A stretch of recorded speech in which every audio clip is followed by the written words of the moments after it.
ایک جہاز مغربی ملک کی طرف منہ پرواز تھا۔ اس میں ایک پڑھا لکھا مسلمان بھی سفر کر رہا تھا۔ جب ایئر ہوسٹس نے دوسرے مسافروں کے ساتھ اس کو بھی شراب پیش کی تو اس نے شراب پینے سے انکار کر دیا، جس پر ایئر ہوسٹس نے اپنے سپروائزر کو مطلع کیا۔ سپروائزر نے پوچھا، کیا ہماری خدمتگاری میں کوئی کسر رہ گئی ہے؟ یہ شراب بطور مہمانداری کے طور پر پیش کی جا رہی ہے۔ مسافر نے اسے بڑی تمیز سے سمجھا کہ وہ مسلمان ہے اور شراب نہیں پیتا۔ سپروائزر اصرار کرتا رہا کہ وہ شراب ضرور نوش کرے۔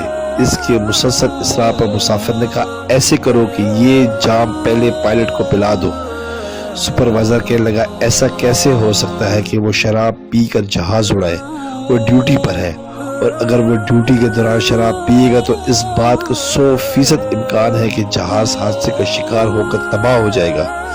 مسافر نے سپروائزر کو کہا، میں مسلمان ہوں، میں اپنے ایمان کو بچانے کے لیے ہر وقت ڈیوٹی پر رہتا ہوں، اور اگر میں شراب پیوں گا تو اس بات کا 100% امکان ہے کہ میں جس کی ڈیوٹی پر ہوں یعنی اللہ تعالیٰ کی نظروں میں گر جاؤں گا، اور موت تو کسی بھی وقت آ سکتی ہے۔ اگر اسی حالت میں موت آ گئی تو اپنے ایمان کو تباہ کر بیٹھوں گا اور جہنم میں پھینک دیا جاؤں گا۔ سبسکرائب کریں، لائک کریں اور بیل آئیکن پہ کلک کریں تاکہ آپ کو اس طرح ہی پیاری اچھی اسلامی ویڈیو ملتی رہے۔